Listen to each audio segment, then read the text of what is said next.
It seems that every time that Africa or any country in Africa is in the news, it's because there's a natural disaster, there's political turmoil, war, human migration. How often do we see images of prosperity coming out of that continent? It seems that all African countries struggle with poverty and instability. But can Africa be lifted out of poverty? That's the question we're asking today. And to help us out, I'm joined by Father Charles Chilufya. He's the head of the Justice and Ecology Office for the Jesuit Conference of Africa and Madagascar. Father Charles, welcome to the program. Thank you very much. And welcome to Canada. Thank you. You're here as a guest of Canadian Jesuits International. That's right. Tell us a little bit about your work in this Justice and Ecology Office. My work mainly is to coordinate Jesuit efforts Jesuit efforts to eradicate poverty and to protect the planet in Africa. We have several units, several organizations, several Jesuit NGOs that handle work that promote development and work for the eradication of poverty and the protection of the planet. And they do different things. So my role is to provide coordination as well as look out for synergies for greater impact. Right. And for people who are maybe not familiar with how the Jesuits are organized, so the Jesuit Conference, is that like a province, or there are several provinces that comprise the African continent and Madagascar? Yeah, there are several provinces. There are 7, I think, provinces, plus 2 regions in Africa and in Madagascar. Right. And in each one of those, there are different Jesuit ministries or works. Okay. Some of them education, some of them development, some of them migration, refugees, various things that respond to human needs. Right. Yeah. As you know, the work of the Jesuits is about the promotion of faith. Yes. That does justice. Right. But very important there is that that work of promoting a faith that does justice must go hand in hand with dialogue with other cultures and dialogue with other religions. Right. So the work that you do with the Justice and Ecology Office is for the whole continent and Madagascar? Yes. And as you know, Africa includes Madagascar, but it's just language and I was going to say, yes. Yeah. To make sure that they... So, and again, for people who are maybe not that familiar, so there's about 50 countries that are part 54. of... 54 African nations. African countries, yeah. And Africa's not... I mean, it's not a homogeneous mass. I mean, each country is very diverse and different. So how challenging is that? I mean, you're based in Nairobi. Yeah. But that's nowhere near South Africa, let's say. You know? Yeah. There are both opportunities and challenges. Yes. But especially nowadays, you know, with the help of ICT, information communication technology, that makes my work much easier. Right. And I would think that one of the reasons why, I mean, it's such a vast vast continent. See, I'm already making the mistake. Because the distances, I mean, even the plane crash that recently happened, the Ethiopia plane crash, that was a flight that was going to Nairobi. The typhoon that just hit Mozambique and Malawi and Zimbabwe. Is it that we get the sense that because a natural disaster can happen anywhere in the world. Correct. Yeah. But for some reason, when it happens in anywhere in the African continent, it seems that the devastation or the results are much worse. Is that because of the infrastructure, because of the level of poverty, or all of the above? Yeah, all of the above, but mainly when these typhoons or cyclones hit, like in this case, they hit the rural parts of Mozambique or Zimbabwe. And there you would have very poor housing, very poor buildings, so they can easily be submerged or brought down by the storm or by the force of the cyclone. Right.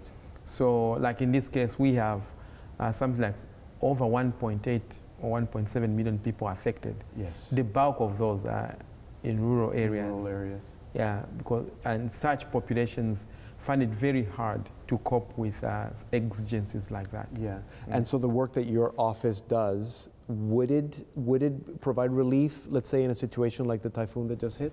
Yes, like there are several Jesuit units, some of them giving direct relief. Okay. Some of them would be parishes, but these efforts that are meant to sort of ameliorate the situation. Right. So there are groups that give direct relief, but there are also other similar organizations that, for instance, in this case, are coordinating the relief work? The relief work, yes. yeah. Are there countries that are not as welcoming to the work of the church? Do you come across those difficulties, yeah? Not so much. No? You get pockets of that, but we have that advantage. The church is very respected in Africa. It's respected, and it's a very eminent sort of player in things like this, relief, politics, right, and all manner of things. Right. So that's a great opportunity. I was going to say, I would assume that the Christian population in the whole continent is the minority. Is that correct? No. It's, no? If you talk about Southern Africa, the Christian population is in the majority. Really? Yeah, and most of Eastern Africa. Really? Yeah. It goes down in the north of Africa, right, where when there are mostly Muslims, and Islam is a major religion. And in the countries or the regions where you said that there's a majority, is it mostly Catholic then? Yeah, Catholics are numerous, but of course there are other groups and emerging Pentecostal groups. Right. Yeah, right. They are growing very, very fast. Yeah. But what is important is there's an opportunity there because the church is recognized as an important actor. Right. When the church speaks, the governments and people generally pay attention. Right.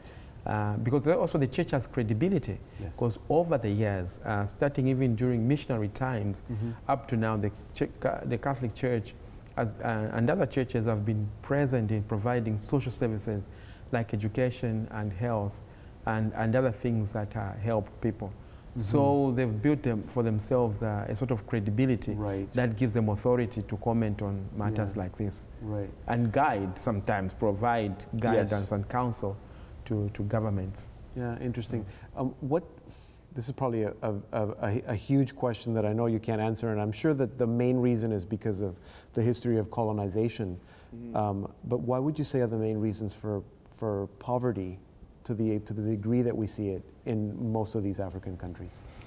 Yeah, there are several reasons, of course. There are developmental reasons, some of them external or exogenous factors beyond Africa's control. Okay. But some of them are endogenous factors that Africa needs to correct itself. Okay. Yeah. But it's emerging that while developmental factors like the manner of organization, leadership, corruption are a big factor, it's becoming clear now that the exogenous factors have a bigger part to play. You know, especially with the onslaught of globalization, that are making it very difficult for Africa to advance. Okay, so, and I think this applies directly to us here in North America. Yes. Yeah. So foreign companies, corporations, people, governments, the work that they do in Africa or the influence that they have in Africa has a direct relationship to the ability or not of the countries to develop a certain way. Yeah, we can even start from the period of colonization, because that was a period, of course, colonization brought some development, but it also came with a lot of extraction of wealth, of capital from Africa to the north. Okay.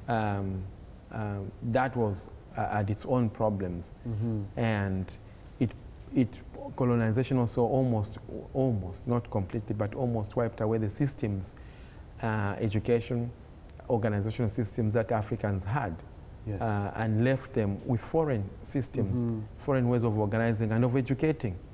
So now we have systems that some of them are not fully relevant to Africa. So Africa has had to almost begin anew to build institutions that are relevant and useful to the African situation. Which, I'm assuming it's South Africa, but is the most, I guess, the wealthiest country in Africa? Yes. Is it South Africa? Yeah, by and large, yeah. Yes. Yeah.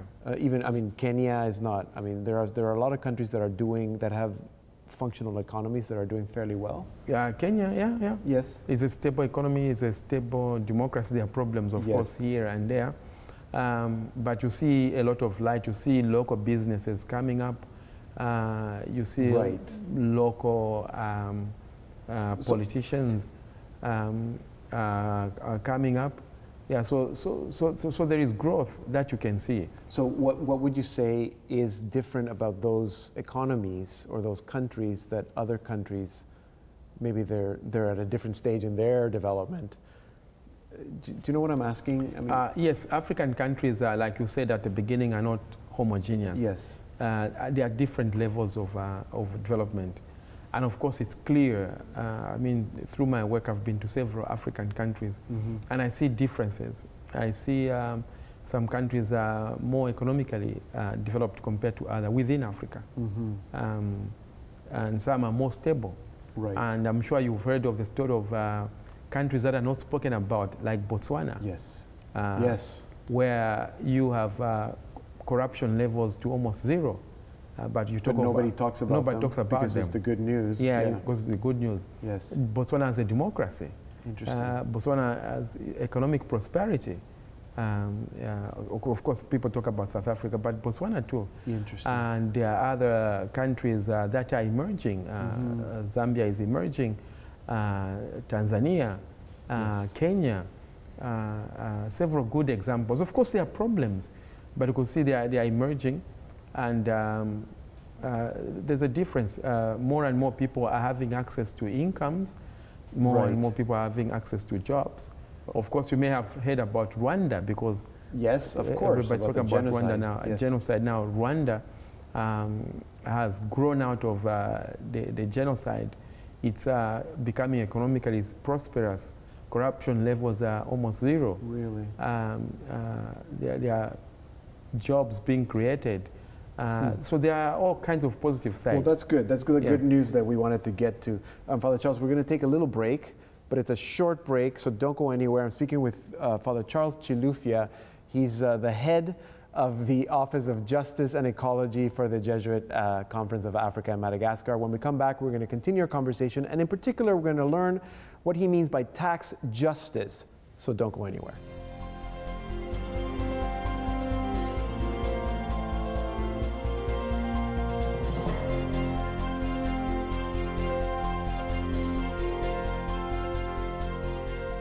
We're speaking with Jesuit Father Charles Chilufya, and we're asking him a very difficult question, which is, can Africa be lifted out of poverty? And you are a Catholic priest, so I'm sure you're going to say that yes, it can, but it's not easy. You mentioned earlier that one of the reasons why so many African countries are in this cycle, if I can call it that, of poverty, developing, that one of the reasons is because of countries, corporations outside of Africa. Can you tell me a little bit more about that? And in particular, I'm thinking about the Canadian, because we are in Canada, so like Canadian corporations that might be involved doing extraction work or mining work in Africa. Is that what you mean when you say that these are companies that are affecting the local economies? Yeah, I'd like to begin by saying that Africa is a land of opportunity, like we have agreed. Yes. And that is why businesses are coming. They wouldn't have come. And the last 10, 15 years, we've seen a surge of what they call foreign direct investment into Africa.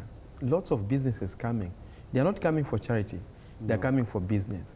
Because but it's a rich continent. Yes. There are opportunities. Chinese are coming. Europeans are coming. North Americans are coming. Not to give charity, but to do business. Right. Our concern is the way the business is done. There are issues of justice that are there in terms of are these corporations paying the right amounts of taxes? Right. Yeah? Are these corporations giving decent jobs? Are these corporations operating in ways that promote responsible business? Right. These are the questions, and that is why at the heart of business we bring in the question of justice. And wait, and you're saying that it's not the local laws that are allowing these companies to function that way, but maybe in some places the laws, the international law, or the law where the company comes from that is allowing these companies? Because I know that, I mean, in Canada, a company would have to pay a worker a certain amount. Mm-hmm. If they're in Ivory Coast, I'm sure they can pay them a lot less. Correct. Is that part of what you mean? Yeah. But it's not the law in Ivory Coast that's requiring these companies to get away with what they would never get away with in North America. Well, there's a part that local local African countries, there's a part, they have a part to play by putting in place laws that allow for these companies to function that way. Yeah, but the biggest difficulty we have is that these companies are so powerful. Right. So through lobbying, sometimes through corruption, these countries put in place laws that are very weak. Okay. For example, when countries raise the minimum wage, these corporations are up in arms. Right. And sometimes they employ a huge number of workers. So sometimes they will threaten to lay off workers to say, if you increase the minimum wage, we have to lay workers. We have to lay workers. Yes. And that sends shivers to a politician. Right. Yeah. So there are things like that. Right. But at the international level, are there international laws also? Yeah, big time. It's actually the biggest problem are the features of international laws that promote these kind of practices. Right. Before we can even get to the laws, even policies. For example, in the last 20 years, 15 years, we've seen the entrenching of neoliberal policies. Mm-hmm. And aid has been given to African countries with various conditions. And one of the conditions is liberalize, open up for business to come. Right. Because if business comes, then business creates. Yes. Yeah. But usually what that means is countries are forced, for example, to, in order to bring FDI, to bring in these foreign businesses, they are forced, so for example, to give tax holidays. Right. And some of these come with aid, or what is nicely called private sector development. Right. And you get maybe northern countries coming in and working with local African governments and working on programs like private sector development. Mm-hmm. But what that means is open up your markets, liberalize, give tax incentives, and all these are losses to African governments. These are losses in revenue. The thinking is that once these corporations are allowed to operate by being given such generous tax holidays, yes, then when business happens, it will trickle down. But that trickle down never comes. No, it doesn't happen. I don't know any country where that has worked. No, and I would think that once the companies maybe would agree to this, do their work, and then when it's just not convenient for them, they leave. They leave. And we get a lot of cases where they come, they get a tax holiday for 5 years. After in the 5th year or after the 5 years, they leave. And are there situations where it would be more beneficial for the country itself or a local company? I mean, I don't know why. Are there local initiatives? And I'm thinking mining because maybe that's the most obvious one, where the law of the country should be saying, no, we're going to let our government or our people mine this and benefit from the resources of our country instead of giving those resources to a foreign company that's going to not only not pay taxes, but even take those resources away. Yeah. The biggest problem that Africa faces now is insufficient capital. Things like mining require huge capital investment. Yes. Before, so they couldn't do these mining companies, the number of these mining companies were run as parastatals. That means government had a stake in them, but government doesn't know. So not even, you wouldn't say even any African government could have the capital to sustain an investment like this? Governments? Yeah. I mean, could the government do it, or would we not trust the governments to do it? No, we don't want the governments to do it. But there are those problems of capital, but also You see, when you talk of investment, they come with capital, but also knowledge. Yeah. And that's another problem. Well, I'm thinking because you mentioned about globalization being, and globalization can be a good thing and it can also be a negative thing. Yeah. But one of the benefits of globalization is that are there Africans having the opportunity to get education abroad and then return. Do you see that? I mean, are there initiatives where you see young people learning and wanting to make their countries better so that they're investing and becoming better leaders? Is that? Yeah, I guess that's what we need, but do you see it happening? It is happening, but not as much as you want. Right. You get a lot of migration. They just leave and never They just come leave back. Like those who are educated, they leave and they go to Europe, or they come to Canada, or they go to the United States of America. They migrate. Yeah. But talking about the problem of knowledge, it's the way also the education system is structured. Okay. Okay. It doesn't. It's not strong enough to promote creativity, to promote knowledge development. So up to now, the knowledge that we need for the extraction of minerals is foreign. Right. Yeah.